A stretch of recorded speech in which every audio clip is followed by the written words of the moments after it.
Welcome to Litquake on Lockdown. This is our second to last event we're doing for, am I not on there? I am not on there. I don't know. You can probably hear my voice, but I don't know if you can see my face. But that's all right. I'll just keep talking because this is technology and this is what we come to expect. Thank you for joining us tonight for Afrofuturism, risen from a poet's son. I'm Jane Cagney from Litquake, and we want to welcome our partners at MoAD, the Museum of the African Diaspora, who did such a brilliant job of partnering on this event that this is our very first sold-out Zoom event. So thanks to MoAD and thanks to our wonderful participants. This is the second edition of our virtual series, which presents literary events twice a week, or has actually now from April through July. All programs begin at 6 unless otherwise noted, and our final event of the season will be Thursday night with Peter Orner. You can follow us on Facebook, Twitter, and Instagram for the latest updates. This is our 21st year as San Francisco's Literary Festival, and we will be having a festival this fall from October 8th through 24th. Stay tuned for details coming soon. It will be a smaller festival, but a very dynamic one, and we're very excited to present it. Quick orders of business. Please feel free to ask the participants a question using the Q&A feature that you see at the bottom of the screen. You can also support the participants tonight by purchasing their books. You can go to MoAD's online bookstore or your favorite online indie bookstore or through bookshop.org. We also ask for your support of Litquake to allow us to continue doing these events. The Bay Area was already a precarious place for artists and authors and nonprofits, so we'd appreciate any donation you might care to make. So let's get on with the show. Afrofuturism, risen from a poet's son, explores the intersection of technology, science, and the arts, as well as culture of the African diaspora. In times of great uncertainty and under quarantine, this panel will explore ways in which Black writers reimagine the future. We're excited tonight to welcome Bay Area poets James Cagney, Tongo-Eisen Martin, Tureeda Mikell, and Thea Matthews, who is the moderator tonight. It was her idea that she brought to us way back in March, and we're thrilled to finally be getting it up on the screen. Thea Matthews was born and raised in San Francisco. She is a poet, scholar, and activist. She writes on the complexities of humanity, grief, and resiliency. She earned her BA at UC Berkeley, where she studied and taught June Jordan's program, Poetry for the People. Her work has appeared in the Atlantic Review, Tilda, Foglifter, The Rumpus, and many others. And she has been featured in many anthologies, including Still Here in San Francisco. And she has a brand new collection of poetry, Unearth the Flowers, which was published by Red Light Lit Press in June. And she was robbed of any kind of book tour, so we are thrilled to welcome her tonight. Thea Matthews, please take it away.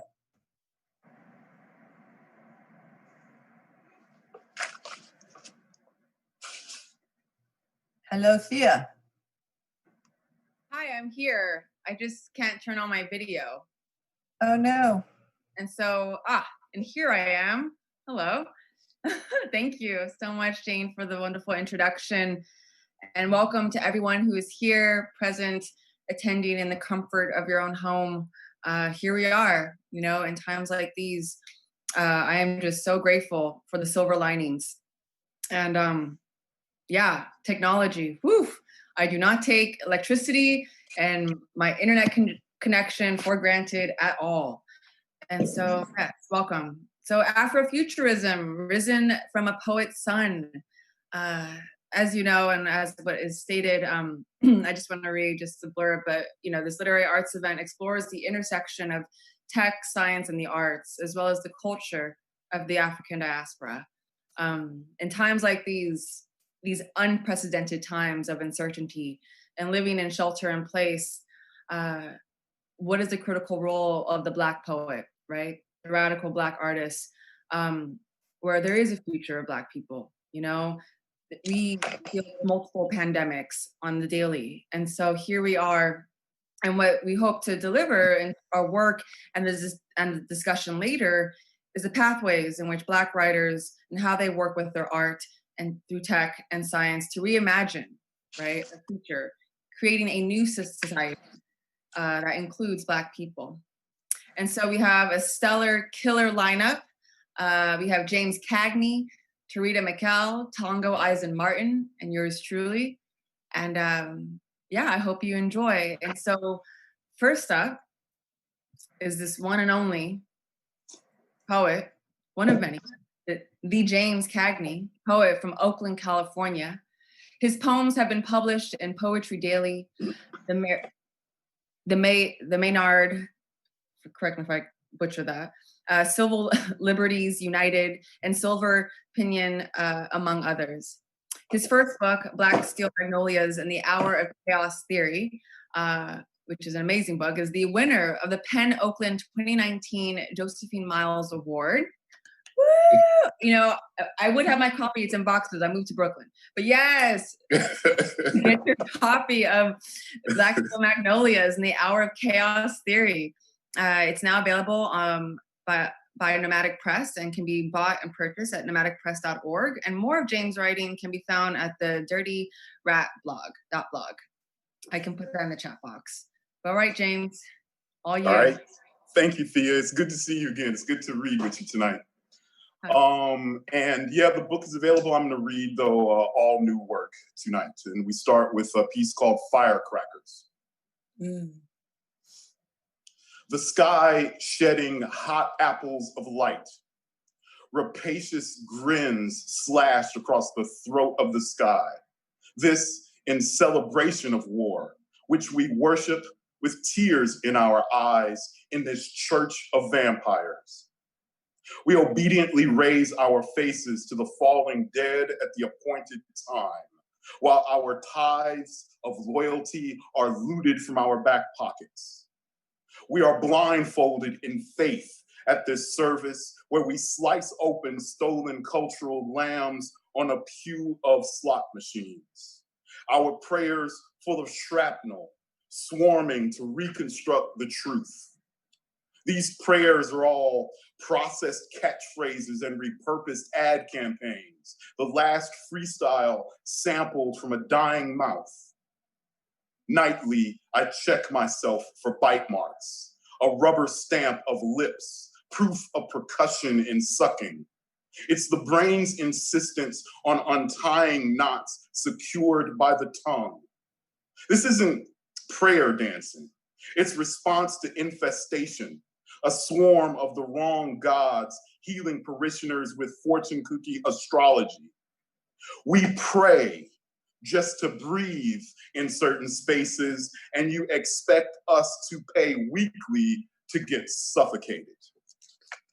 And this short poem was inspired by seeing Homeboy hold up a Bible. This is called The Flames of Genesis.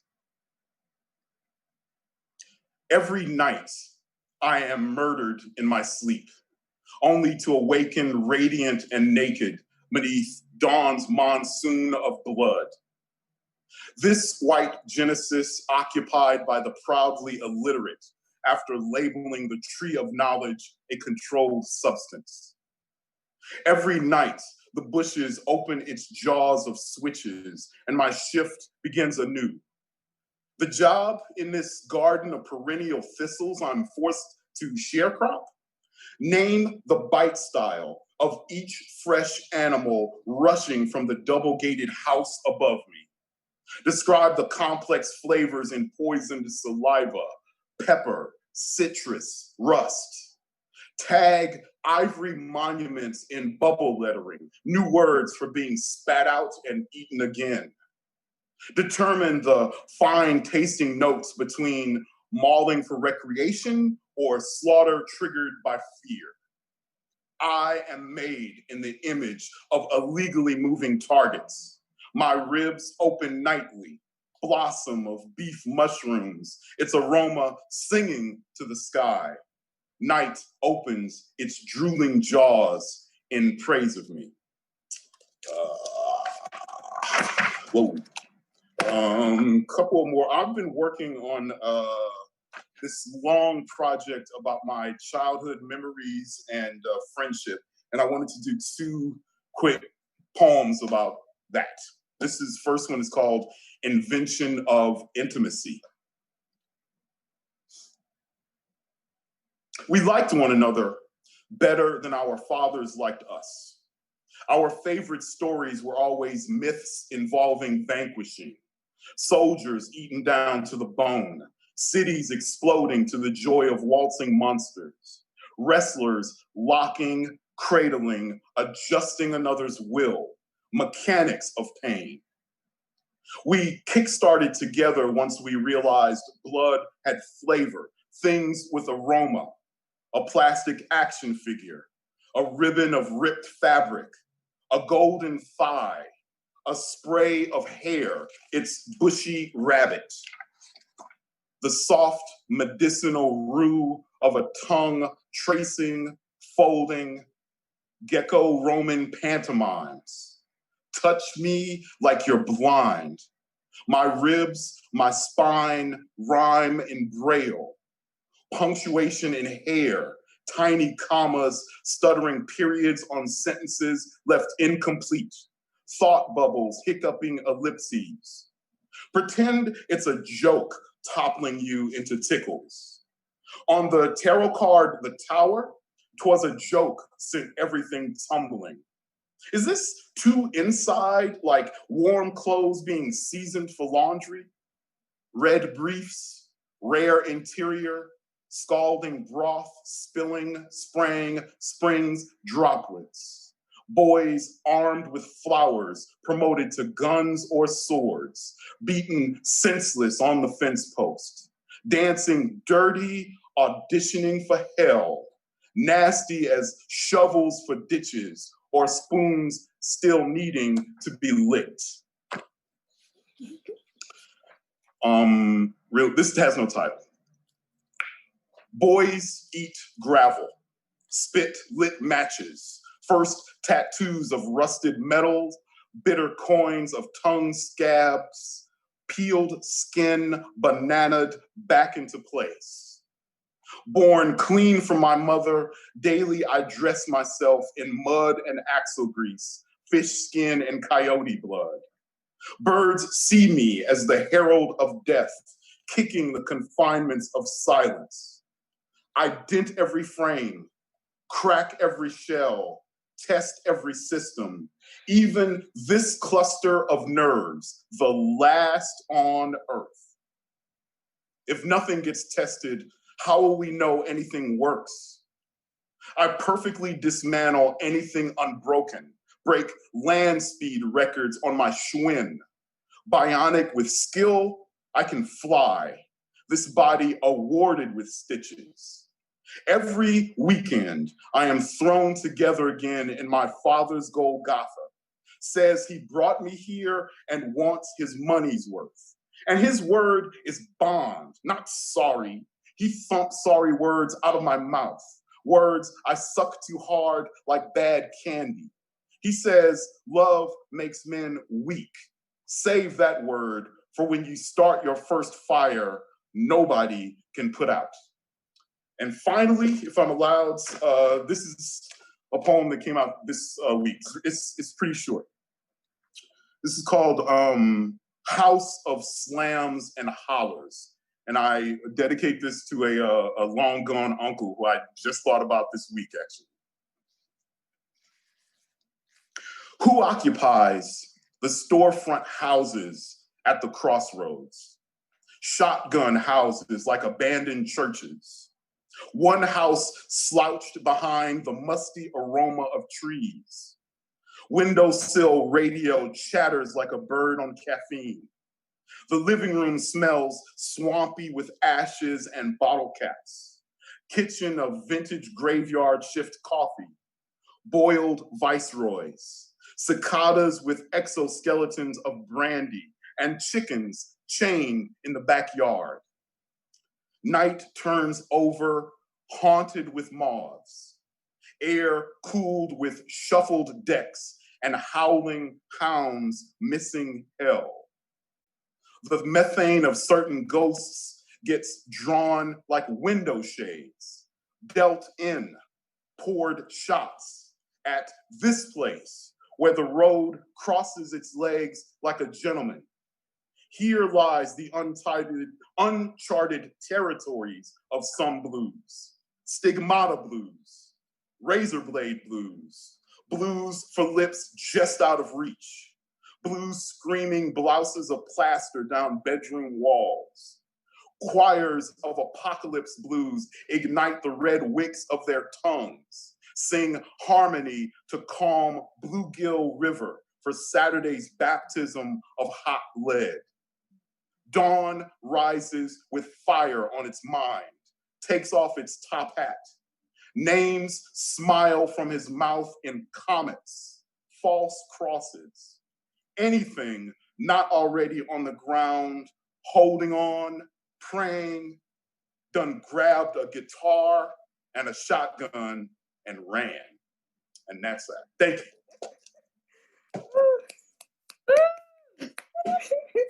Yes. Thank you so much, James. Oh gosh, this would be like the time where I would give you a hug and I would do anything to just feel your hug. That was power. That was pure fire. Thank you. Thank you, my love. Thank you. Wow. I dropped links, y'all. Purchase this book, Black Steel Magnolias in the Hour of Chaos Theory. And I'm looking forward to what's next. Ooh, keep it coming.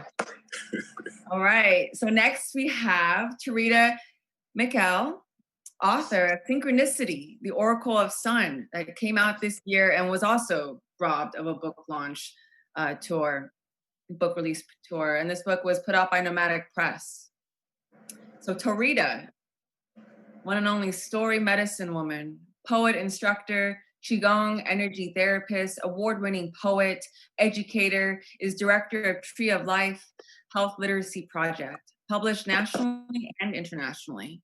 She published over 60 at-risk student anthologies throughout 4 countries in the San Francisco Bay Area. Was Ethnotech, Nuwa International. My apologies, Tureeda. Storytelling Delegate in Beijing, China, October 2018. Was delegate for a national and international writing project. Tureeda has been called an activist for holism, word magician, and woman of truths, hell-bent on asserting life. She has introduced renowned poets and writers such as The Last Poets, Amiri Baraka, Marvin X, and a host of other established writers and poets.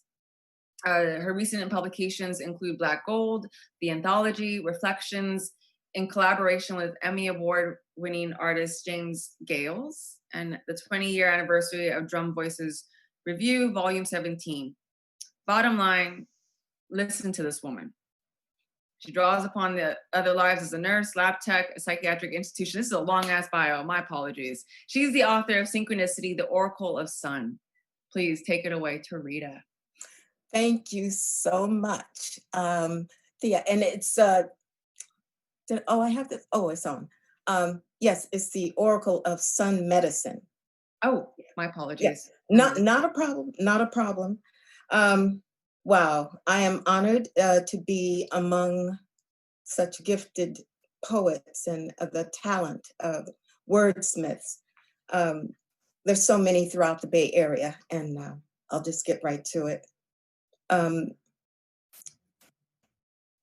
Moyuba, Fefe Egun. We stand on the shoulders of our ancestors. Dr. Ben Yakanan, East African professor, said, if you believe the Snowy's Ark story to be true, it explains why you are in the condition you are in today. Details derail liberation. Rolling up on a big wheel's revelation, the epiphany. Somebody's manifest destiny. A theory discovered waiting to be real. Compared to what? Whose liberty do we trust?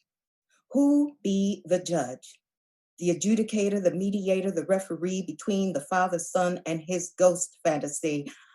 I don't hear a woman mentioned in this trilogy. Is she the ghost? Heard Freedom ring at JoJo's house the other day, singing with Mickey's monkey. Dum da la la la la. Derailing emancipation, crippling insights of human consideration, negotiating peace. Which peace? Who'll be the umpire to decide which side of the hominem bread sliced is buttered? Details derail harmonized views, argues well against them all, manufactures consent ruled, handpicks host, surge hegemonic milk toast, infuses sheep shit in shallow water, tells us, try it, you'll like it. Like Mikey, he ate everything. With Hollywood views, blues, alternative facts sold on TVs, news racks, tracking nouns, verbs, conjured words, coining acronyms for dollars, 1% minority authors, the good decision. Supplying fresh cow patties sprinkled with powdered sugar, exceeding olfactory's threshold, specializing in PTSD wormholes. Breath, mass, drops, scopes. Strung out on fairy tale dope, Jack falls down, breaks his ground, and Jill comes running after, laying, you have been clown fool, but I got you. Don't worry about the future. Pharma got drugs to numb, son. Details derail sense. Generations hooked like fish on illusion of inclusion, sublime dish. You too can be a human crucifix. Want to be like Jesus? Jesus for sale, Jesus in jail, Jesus on the corner, Jesus needs bail, Jesus executed past the plate, derails, sunflowers, bees. ARC covenant with SUN sun biology in favor of sadistic seats, AI viral 5 technology. Details deck necks with piles of folly. Effing with thoracic melody, hearts freeze in lyricidal symphony, trafficking mind, body, and soul, 2 seconds from frostbite control, sticking tongues to flagpole, pledging allegiance with dependence tagged one nation underdog with liberty and justice for all. Sit, heal, stay, obey, unconditionally, no responsibility, love your enemy, you're in me. Get out. Judge not, say what? Some said they'd name names in protest of those trying to break their sex and wreck their nest. Others said, chill, be still, hear, see, and speak no evil. Details derail metaphysical tones, metaphysical bone, thought sin if hypervigilance is sown. And the people bifurcated in fear of C9 funk affliction, dropped judgment, watched suicide, hunger, homelessness, police murders, and addictions increase. Racial narcissists deliver totalitarian disease. Trust it will decrease critical think. With teary eyes asking why, Lord, did you say, physician, heal thyself? How can we heal if we can't judge the cards you've dealt? Can you play leapfrog? Water getting hotter now. Where you gonna jump? Which ark got your covenant?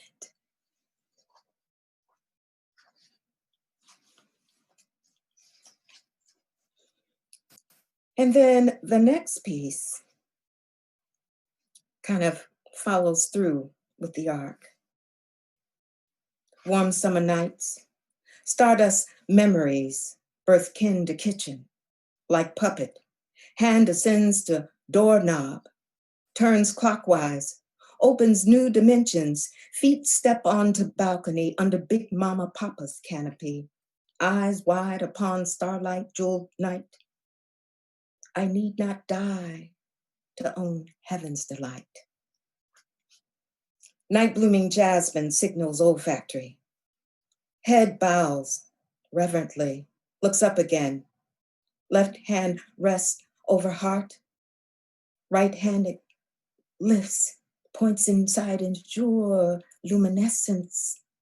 Without fingertip, starlight blazes across sky. Head bows again, why? What am I to know? Who forced me out the door? How did I know starlight's time of arrival? Cloaked in midnight, star's DNA strings seize my body, pulls head like a marionette to sky. Teapot beings gaze back. Can they do that? I can feel them. Should I know them? Seems they know me. The great mother father said, we are all relatives in this living room. What do they want of me? Why can't I remember? Did churchman's worship blast stars' memory? Purpose from my eyes? Shh, elder whispers, listen. First tell me why they haunt me, I ask. What agency demands I not read the deed of trust? Which ark, by whose covenant, double crosses my sensory? Who am I, this me in me, that stares at them twinkling? What I in me knows their soul? What glow sewn to bone does heart see?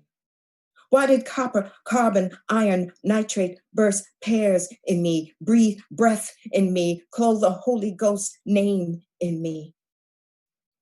Earth's living waters is my home. Why have I forgotten lessons of this throne? Why do tides rise, carrying mysteries I cannot hide? And this next piece.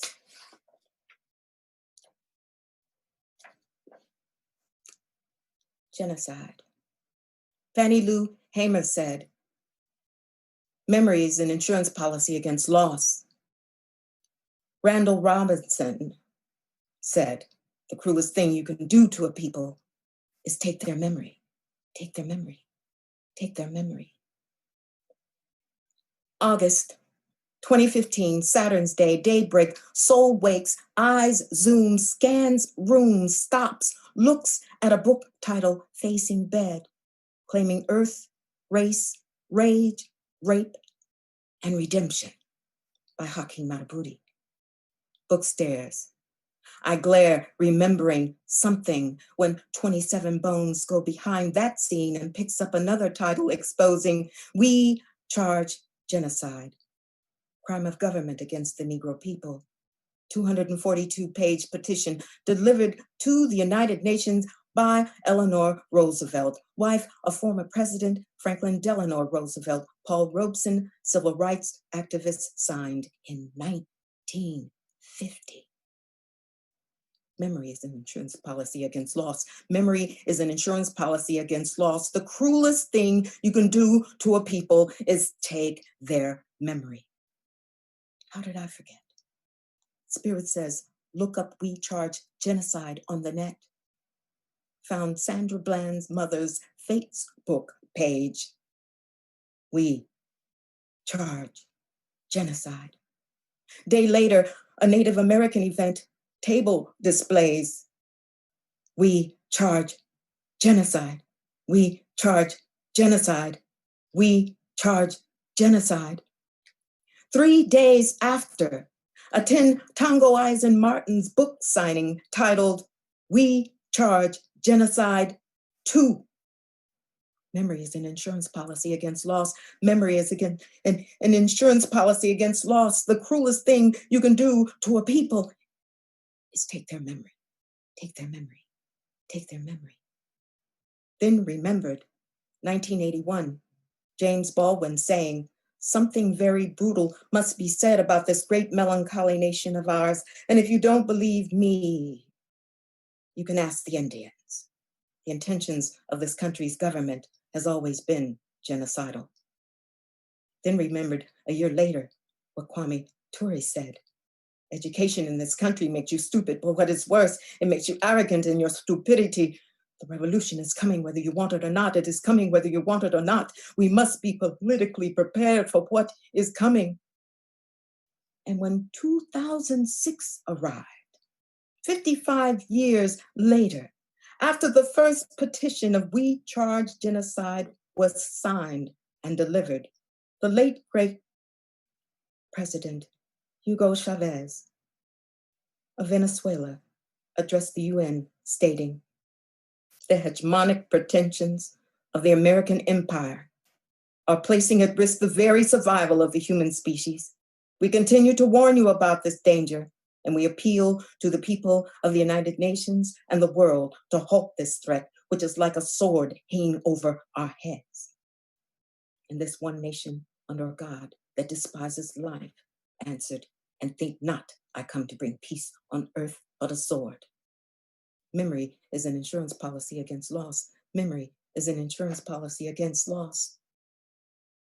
The cruelest thing you can do to a people is take their memory, take their memory, take their memory. Woo! And the last, last. You have one time, is the last one a short one? Yeah. Okay.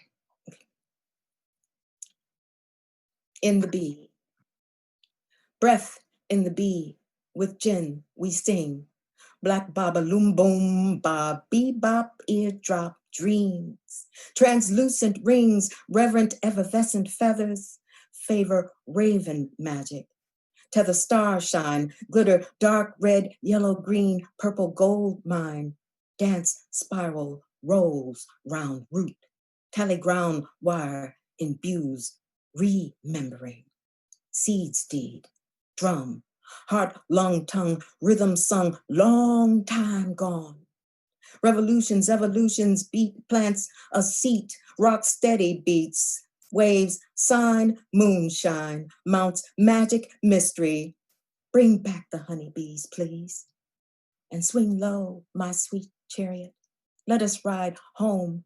Heaven has thrown us in this throne of hallelujah parallel strings, orchestrating DNA helix springs, springing up children, prophets circulating circuitries, generating generations, yin yang prophecies.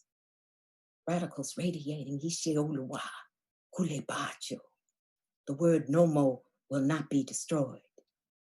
In the B ginseng, G-force spiraling, cannot gainsay nor resist the gravity of matter.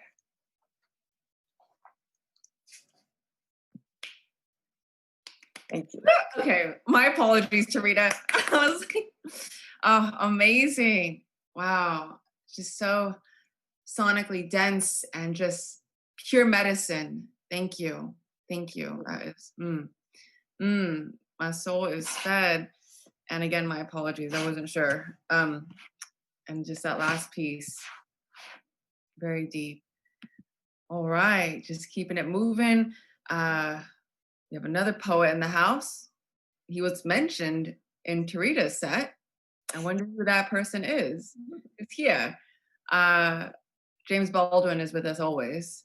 The one is right there. Tongo-Eisen Martin, author of Heaven is All Goodbyes, City Lights 2017. He was born in San Francisco and earned his MA, his master's at Columbia University. He's the author of Someone's Dead Already, that was published by Bootstrap Press 2015, and was nominated for a California Book Award, and Heaven is All Goodbyes, City Lights 2017, which received a 2018 American Book Award and a 2018 California Book Award, and was named a 2018 National California Booksellers Association Poetry Book of the Year, and was shortlisted for the 2018 Griffin International Poetry Prize. Get it, Tongo? That's what's up. He is also an educator, an organizer, as many of you all know, whose work centers on issues of mass incarceration, extrajudicial killings of Black people, and human rights. And he has taught at detention centers around the country and at the Institute for Research in African American Studies at Columbia University. He lives in San Francisco. Tongo, all you. Thank you. Thank you very much. Appreciate everybody. First, I must apologize to the souls of the house because I'm wearing the cheekbones of the mask on me. Like a pill bottle whose name is yours, name tagged on the side of a factory of wrist. I mean, teeth of the mask now. Back of the head of the mask now. A new phase of anti-anthropomorphism, fending for real faces, stuck with one of those cultures that believes I chose this family. I'm not creative, just the silliest of the revolutionaries. My blood drying on my only jacket, the police state psychic middlemen evangelizing for the creation of an unmasked as an unmedgar, blood of a lamb less racialized or awesome prison sentence, good guy. Elder abuse hired for the low, dog-eat genius while a right angle is made between a point on a Louisiana plantation and a 5-year-old's rubber ball, 3 feet high and falling like a deportee plane to complete my interpretation of garden variety genocide. I'm small talk about loving your enemies a little more realistically, about paper tigers and also gold. I need my left hand back. Broke my neck on the piano key, found paradise in a fist fight. Maybe I should check into the Cuban line. Watching the universe's last metronome, some call Black Jacobins, they just wait. These religions will start resigning in a decade or two, some colorfully, some transactionally, in a cotton Gothic society, class betrayal gone glassless. I mean, ironically, my windows started fogging over too as I was trying to figure out which Haiti would get me through the winter, which poem houses souls with socialist breakthroughs like taking 10 steps back to finally the stillness among families. I mean, John Brown biography would take a bow. I'd be up next to introduce Prosser the monk. I remember childhood. I remember the word childhood being a beginning. Scribbling on an amazing grace, I rented this body from some circumference of slavery. Remember being kicked out the Midwest, strange food theater, lithium and circuses, like-minded stomachs, the ruling class blessing their blank checks with levy foam, with opioid tea, sentient dollar bills yelling to each other, pocket to pocket, cello stands in the precincts for accompanying counter-revolutionaries. My mother raised me with a simple pain. A poet loses his mind, like the room has weather. A first girlfriend, gravity. You know, difference between me and you is the madness wants me forever. A pair of apartments defining both my family and political composure. Books behind my back, bail money paved into the streets, playing euphoria cliche, bracing for the medicine's recoil, sharing a dirty deli sandwich with my friends. Black Jacobins, underground topography of a grandmother's hands. I mean, psychology of the mask now. Teeth of the mask again. I go to the railroad tracks and follow them to the station of my enemies. A cobalt-toothed man pitches pennies at my mugshot negative all over the United States. There are toddlers in the rock. I see why everyone out here got in the big cosmic basket and why blood agreements mean a lot and why I get shot back at. I understand the psycho-spiritual refusal to write white history to take the glass freeway, the white skin tattooed on my right forearm. Ricochet sewage near where I collapsed into a rat-infested manhood. My new existence is living graffiti. In the kitchen with a lot of gun cylinders to hack up. House of God in part, no cops in part. My body brings down to Christmas. The new bullets pray over blankets made from old bullets. Pray over the 28th hour's next beauty mark. Extrajudicial Confederate statue restoration. The waistband before the next protest poster. Hey, by the way, time is not an illusion, Your Honor. I will save your deaths for last. You are witty, Your Honor. You're moving money again, Your Honor. It is only raining one thing. Non-white cops. And prison guard shadows reminded me of spoiled milk floating on an oil spill. The neighborhood making a lot of fuss over its demise. A new lake for a Black Panther party. Malcolm X's ballroom jacket slung over my son's shoulder. The figment of village. A new noose to a new white preacher. All in an abstract painting of a president. They bought slavery some time, didn't they? The tantric screeches of military boats and election Tuesday cars. A cold-blooded study in leg irons. Proof that some white people have actually fondled nooses. The sundown couples made their vows of love over opaque piece plastic and boat action audiences. You know, the Medgar Evers second is definitely my favorite law of science. Fondle news clippings and primitive Methodists. My arm changes imperialism. Simple policing versus structural frenzy. Elementary school script versus even wider white spectrum. Artless bleeding and the challenge of watching civilians think.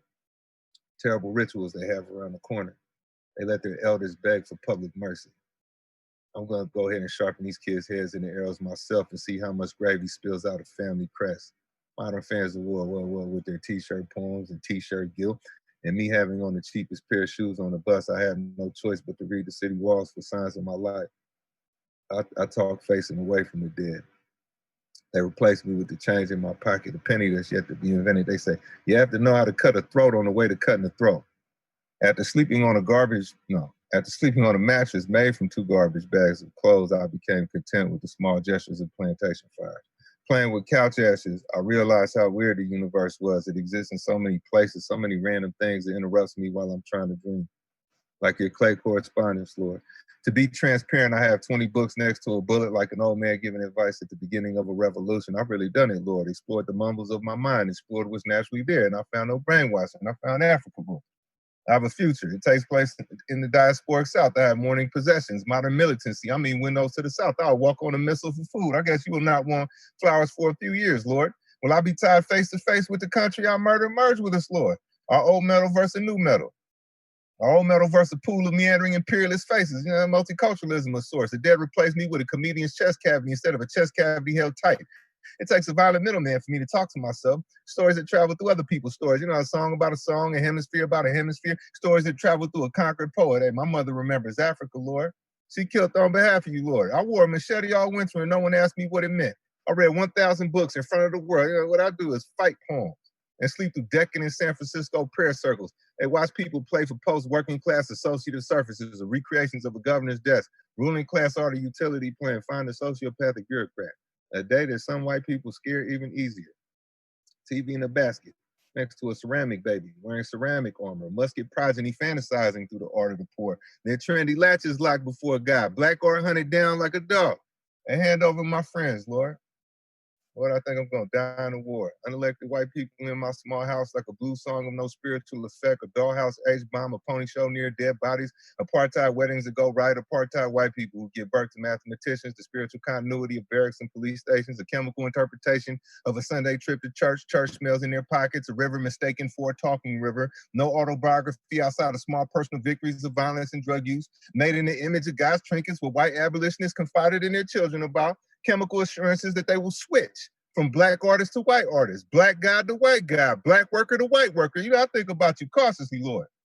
In the same way I think about my childhood, Lord. Foxhole Friday nights, most of life is mute. A comedian points out a planter's field to a priest. King Sugarcane, King Cotton, King Revolutionary, the Bottle Essential. Containing all modes of shallow introduction, introducing an unlisted planter class, speaking about fevers and balance sheets, and reassuring the masses that we can figure out our fathers later. You know, a priest took my mother lightly, Lord. Stood in front of parishioners, re-raveling fantasies about black art. Priest reading confidently before I broke him and broke his parallel. After the day, I've never been a poet before.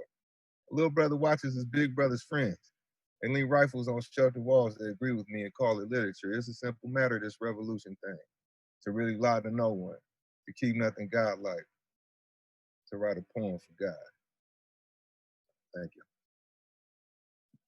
Woo, to write a poem for God. Thank you, Tongo. Yes. Woo.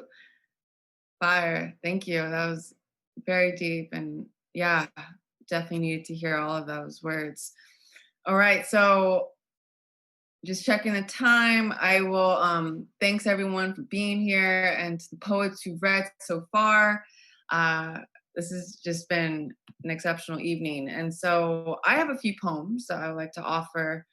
And then let's segue into a brief dialogue, panel discussion. I have a few questions and just generate discussion. And then we'll wrap it up. And if you have any questions for those who are attending, please send your questions my way. And we'll see if we can bring it up. And so, as Jane said way earlier in the beginning of the event, my debut poetry collection, Unearth the Flowers, came out recently in June, and it's a first. It's a first. And so I would like to just read a couple poems from this and then deliver some newer work that really has been speaking to me lately. And I'm working on the second collection. And so, of course, I'm like already excited to read that. But here. Behind years of cement, weak walls, loud bedrooms, protea, ruptures open, stops the erasure of my bliss, the body snatching, killing of our people. We scream, I can't breathe. Witnesses detained, footage goes viral, from where ghosts play checkers with pistols, where ancestors used bare hands to kill, where the thought, kill yourself, is convincing. Protea breathes life. Petals of no separation, Africa rests near the apex of her stem. She extends her arms, smiles wide. Cowrie shells and purple gums guard the children's quest for freedom. Aposematic skin wards off bullets, uniforms, judges, politicians, plea bargains sterilizing the nation. No resistance, Protea transcends, blossoms in the trenches of struggle, abolishes slavery, ankles untied. Afro, her halo, each follicle a soul, marches to the front line, ignites into a crimson funeral pyre. She burns the hands who lost control. Glass pipes and bottles, doors locked shut with no escape, the terror once found in my eyes. Protea remains, unfolds, dances with the flames, chanting black and breathing, black and breathing, black and breathing. One day, you'll read the lines on my face, know the lawlessness under my skin and my bones, and you'll know the silence each crevice holds, from the black of my blood to the plaque behind molars, the scars of finding gold. You'll see me shine like a glass case of knives, and you'll know the sharpness of each tooth, how children speak with knotted tongues, how men in power lost control of their hands, how bystanders became politicians. I tore skin, ran across the plains, sought the Pacific, rested near redwoods. I am the flowers of west wind. Newer stuff. Aftermath. This city is vicious, expressionism. The lyric of a sky so high, clouds vomit in the line for more. Where trans women hustle with grace and skyscraper men are a dying breed. Could you ever stand in such beauty?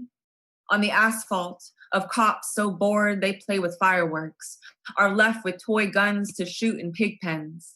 People carve initials on trees, once forced to hold the lynch. Like bodies swaying away from defeat, flames now sway for reparations. This city is a slow suicide, a last breath found in a pill bottle. She disappeared, was found dead, face down. The houseless and tense remember her name. They say the city killed her as they lay on crushed newspapers, promises for more housing to rectify the homelessness, the crisis. She was once alive. Airplane bottles. Roll to the sewers, to the mouths who shoved small balloons into the crevices of each missing tooth. The crack epidemic hit, and we've never been the same since. We've been torn, cold, and loose. In these streets, daily, the precarious tip of tongues eclipse midday sunny afternoons. In an inkwell of a starless sky, fractured, stained glass, imprisoned the dance souls would make, if free. No one could hear the cries through swirling smoke. No one could hear the muffled racket of a wind, a shot through the lungs. No one could hear the breath blotting out defeat. Names escape from the time lost. And I have a few more short ones. This is the end. Her breath is numbered, like black bodies in the streets, like children stolen by uncontrollable hands, like wildflowers on newly bought property. She is dying slowly. She is tired. How can we brace ourselves for the impact of a fallen tree taken by wind? She will shatter the windshields of gentrifiers. She will scream so loud ears will bleed of white babies who gawk at the blacks because they've never seen someone black before in their neighborhood. She will burn to ashes a city money hungry, extinguish enforcement of bus fare, overcharging the diminishing working class, the survivors on Social Security, the ones struggling who still make too much money. Her death is another apartment building caught on fire. But she says, I'm gonna close with this. She says, we're dreams walking in the world, on the land of red skin, red blood, on the land of a civil war. She says we will walk on rifles for freedom, on missiles for food, on the hymns of spirituals humming the cries of our children, killed, their parents detained, pried away from their homes. We will use our words as grenades, demolish all borders. We will rise with our ancestors who summoned us. We will transcend this grim, grime world to live. And so that, thank you. So that wraps up the poetry for the evening. Again, thanks James, Tureeda, Tongo for being here, being present. And now I just want to hear from all of y'all. And I too can pitch in, but I'm also like facilitating mode. Of what is the critical role of the Black radical poet during these times? Folks of the African diaspora, right? Like, we are the global majority. And yet we are constant in face of these multi-layered pandemics, right? Where there's a virus, but there's also a gun, right? Systemic killings and lynchings by police and systemic like white supremacy, vigilante violence. And so I'm curious to hear your thoughts on the role of the artist and what we do to remain connected, seen, heard, and felt, even under quarantine.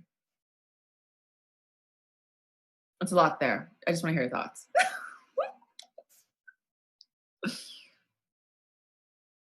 And I don't be shy unless I should call on people like where's your hands? James. Righto. I had to make sure I wasn't still muted.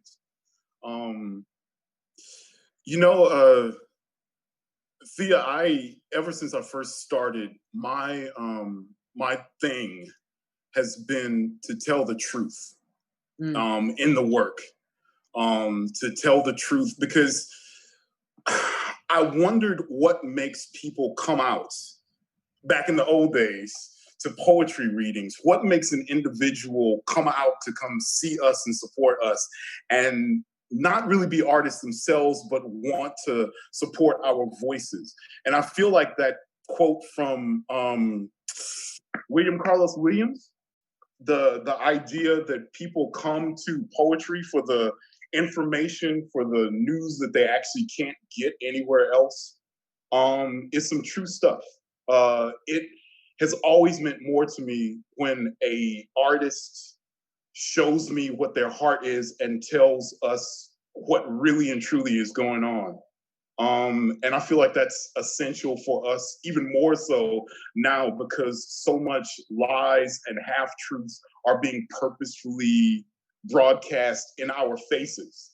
And I think that it is essential for us more than ever to be honest in the sort of conversations that we now engage with people, I guess, like now on race from this point forward. It's important to sort of swallow our own ego and pride and allow for healing between people just speaking from one heart to another.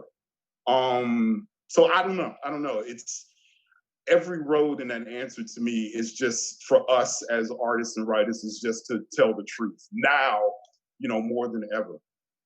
I don't know. It's a lot. Yeah. Thank you. And I guess I'll probably do a quick time check. It's like, we have like roughly 10 minutes. But I hear that in terms of telling the truth and bringing also too, like the observations, a lot of memory that was spoken of Tureeda's work, a lot of like even familial dynamics and the invention of intimacy. I love that. Like that is all elements that really bring us to the future in many ways. I mean, I'm curious, and there was mention too, like of media and tech. And Tureeda, I would like to hear if you have anything to say as well. I also have questions from Q&A. Yes. Oh, but sure. Just piggybacking off what James said, there's been, I think most poets go after truth. How can we, we hear it, but then somehow there's some piece that's not getting to the public we find ourselves in touch with, and we want to somehow share that. So I find myself going to all kinds of poetry readings, Black folks, Asian, white, just everywhere, because we're all on the same planet here, experiencing the same stuff. And, so why, how are you dealing with, us being, just marginalized, my sons, my husband, my uncles just being shot for no reason. And it took me a minute to just address coming here today, watching a father being arrested, receipt in hand, buying a bike for his son. He paid for. They would not tell him why he was being arrested. And I said, wow, this is some 1984 stuff. It's like that scene in 1984 that says, can you just give me my chocolate? If you can tell me what I did was wrong, it's like that energy that's there. Why is there this disconnect? And, they are a totalitarian disease. And I do bring these things up because of the nursing background and working as a lab tech in a psychiatric institution, and having to discern the difference between a psychic and a sick psychic. And there are many people that shouldn't have jobs today. Like, woo! But anyway, I won't go on and on. But yes, there's all those reasons why we feel the need to write, and just being true to ourselves and needing to share it and listen to others. And it's just this feeding that I feel is like our new church. It's just, there's just so much. And thanks again, Thea, for bringing us together. I know there's so many amazing poets in the Bay Area and throughout the country that I've been, had the privilege to just listen to or work with. Just giving thanks. Thanks, Tureeda. Okay, so I'm checking out some of these questions, and so I'm wondering if I should just initially assign a poet per question and then go from there, and we can just these can be quick answers. I mean, maybe more than one word, but for instance, Linda has asked, what do you all see? I'll just paraphrase, but what's the connection between art and activism? Where do you see that, especially in regards to racial and social justice? Bringing activism into art into activism. I think one of art's jobs is to start the conversation, to be honest. That's why I didn't read the poem regarding the Black Panthers, but, because of the accusation that all we were concerned with were guns and violence, rather than actually working in the clinic to do a job that we saw the hospitals and clinics were not doing for us. That needed to be written about, especially seeing how they contacted me all these years after my service in that Panther clinic. It's up to us, and those who feel they can pick up that pen and have something to share, to connect with our environment. And there's so many different ways, like Dr. Frances Cress Welsing say, there isn't one subject or system in this country that hasn't addressed something dealing with the way we are treated as a people. They look at that and say, well, let's turn it this way, or let's do it this way. And people who have studied linguistics and English understand, the linear and the circular development that goes on between languages and different cultures. So there's so much to address. I've never understood why people had a writing block. I hear you on that one, but Right. it can be real. And make it, oh my gosh, like it's a whole other conversation. Tongo, putting you on the spot, man. Connection between art right. activism. Well, I think kind of to the, you know, to the also to the first question, where Black radical poet stands, or what functions we can provide. I think, you know, a revolutionary process is one in which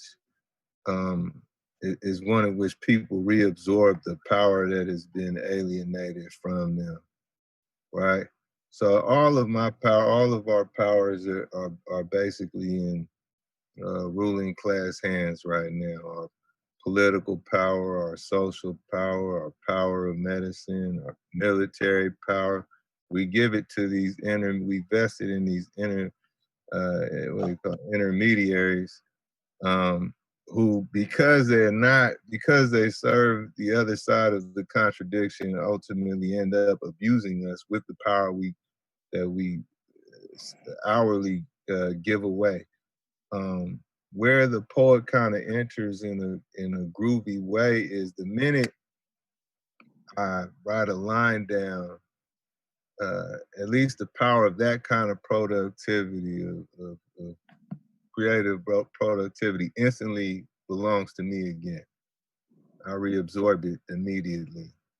And so living that close to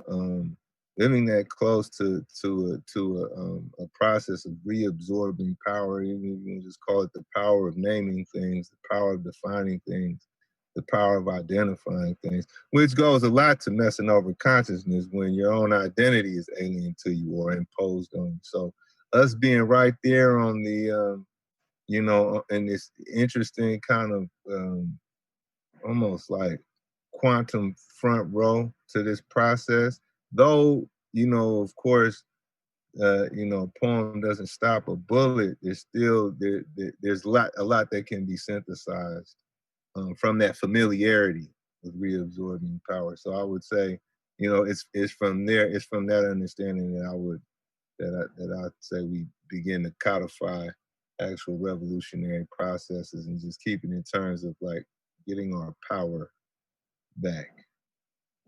Mm-hmm. Yeah.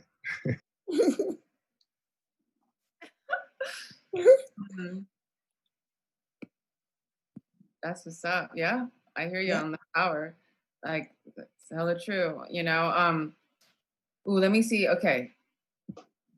Yeva asked, what poetry are each of you poets reading now, or non-poetry? I guess writing, period. Are we reading, basically?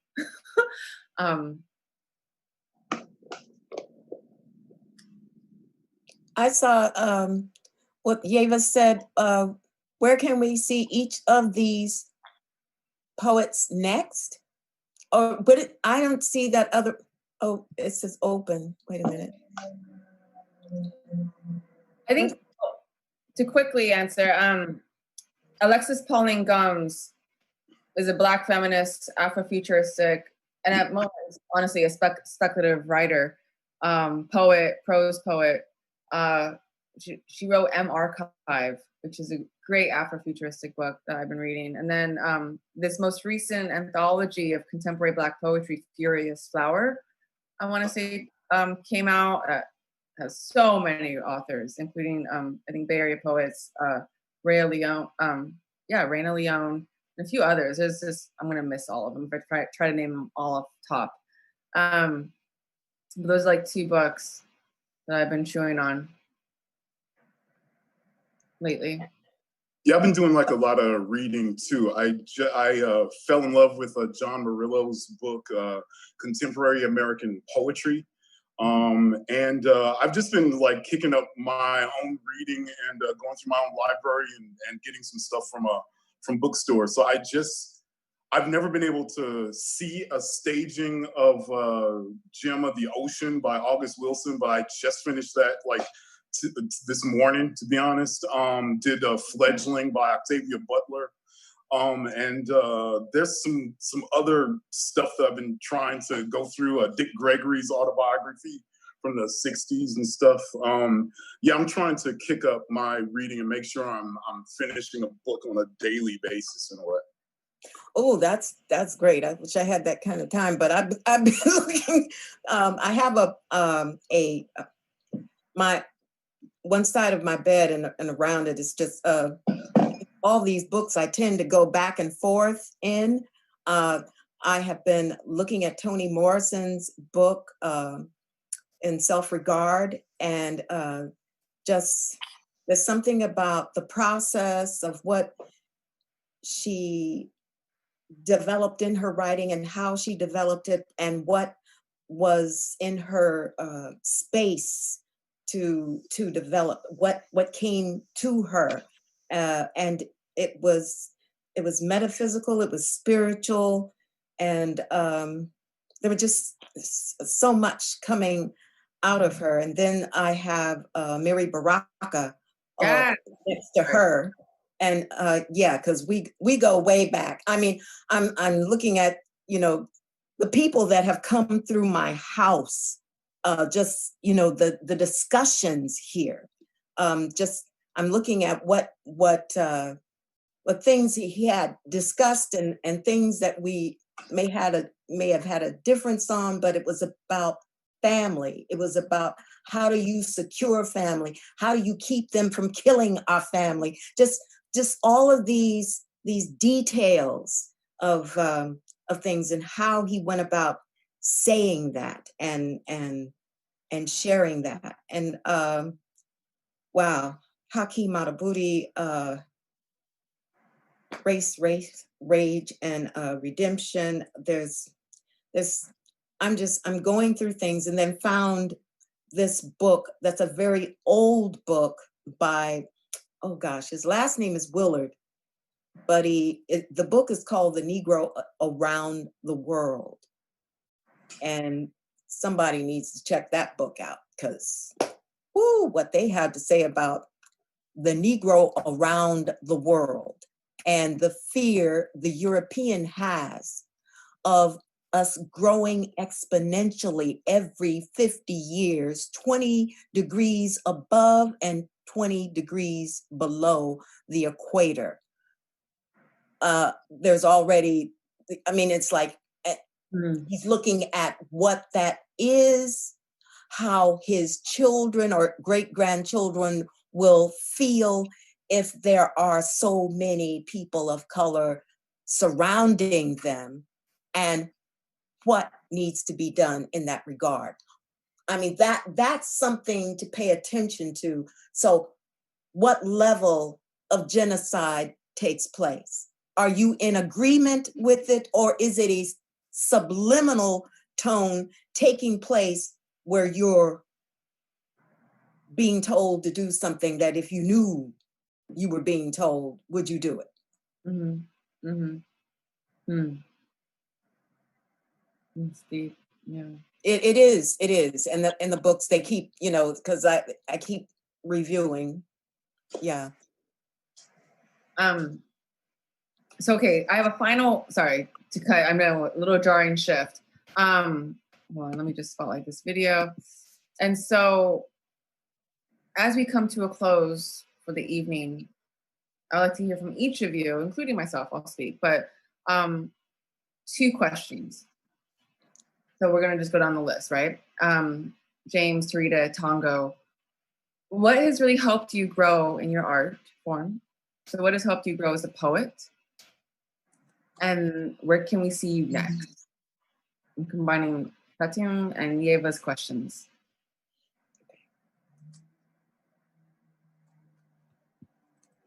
So what has really helped you grow as an artist? And where can we see you next? Or reach you? Where can we read you and see you next? Want to highlight the video? And that's gonna mean.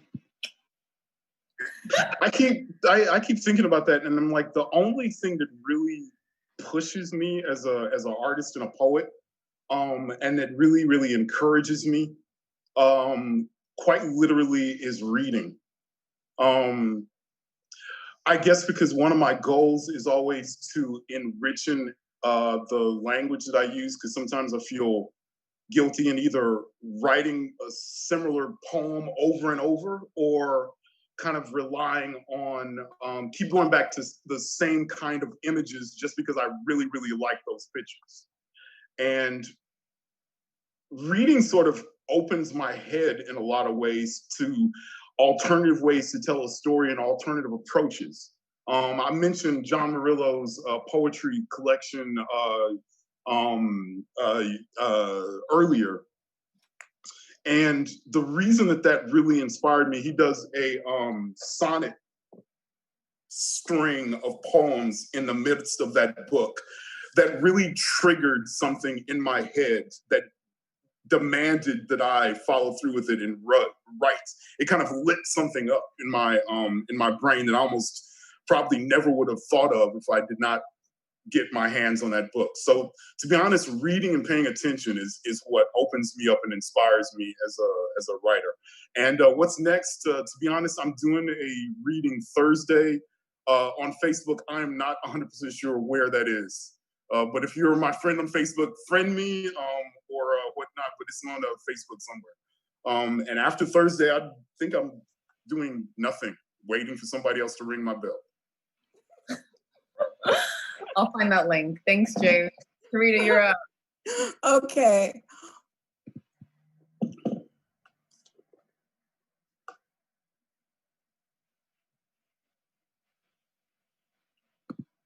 Tureeda, you're muted. You've been muted.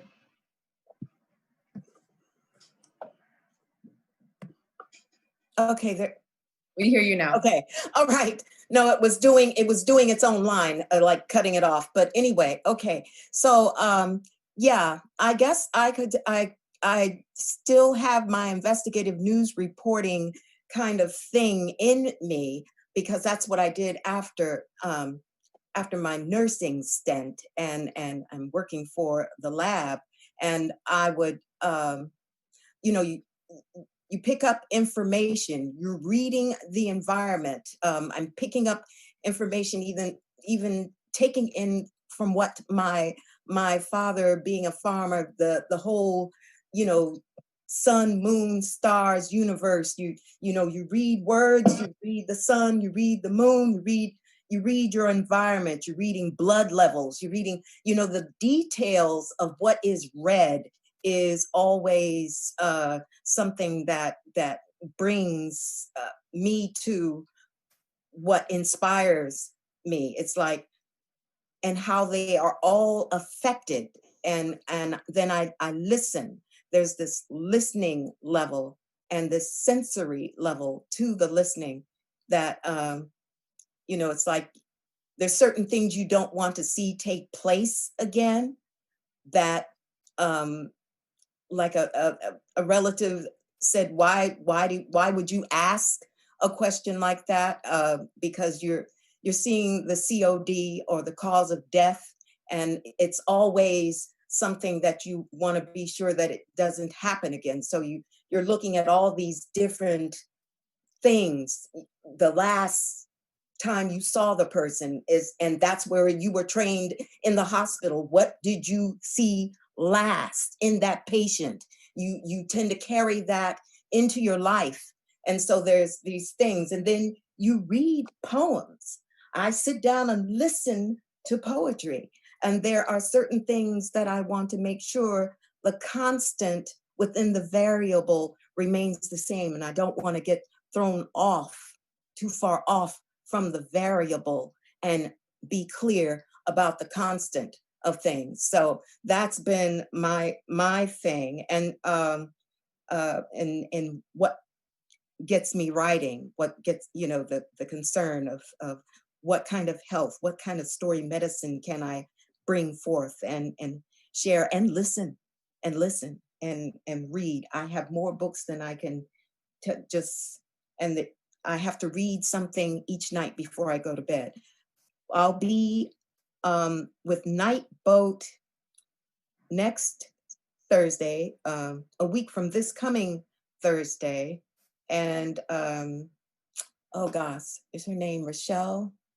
I'm trying to remember her name, but I know that I'll be with another author from Nightboat and myself.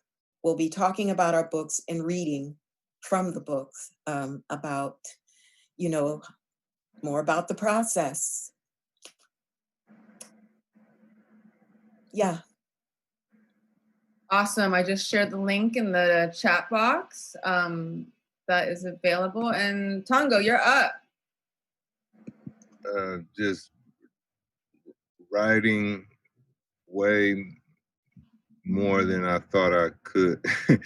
Writing a lot every day. Right. That too. Yeah. Whatever you think, whatever length of time passes to where you start to feel uncomfortable, you should write like 4 times more than that daily. That's what's growing my craft up. I mean, a whole gang of other things and what everybody else said. I don't know what I'm doing next, but you can get with me on Instagram at _ Tongo-Gara is TONGOGARA _ Tongo-Gara. That's actually what's on my birth certificate. Fun fact. So it just hit me on there, and then I will do the research for you and let you know what's going on.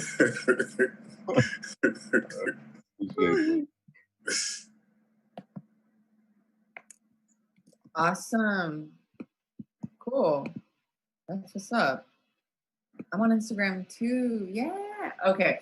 All right. And I guess what has helped me grow my art form, experimenting with form and really falling in love with like sonnets, that syllabic sonnets, and then also too the duplex poem that Jericho Brown came out with in the tradition.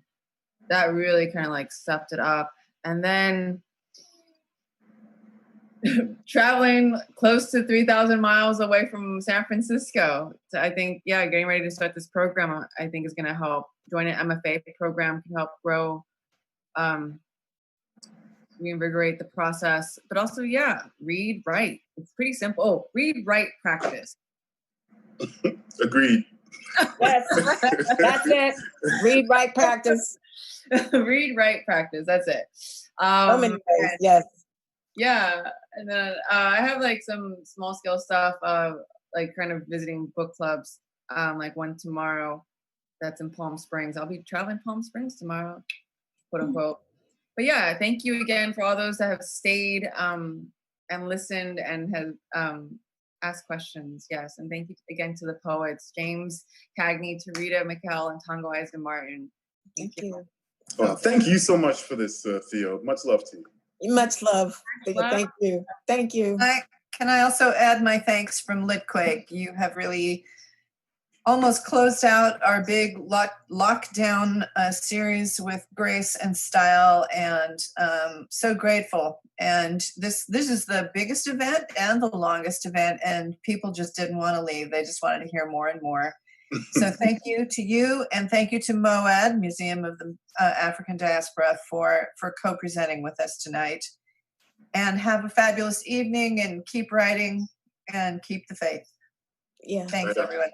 Thanks. Thank you too. Thanks. Thank you. All right.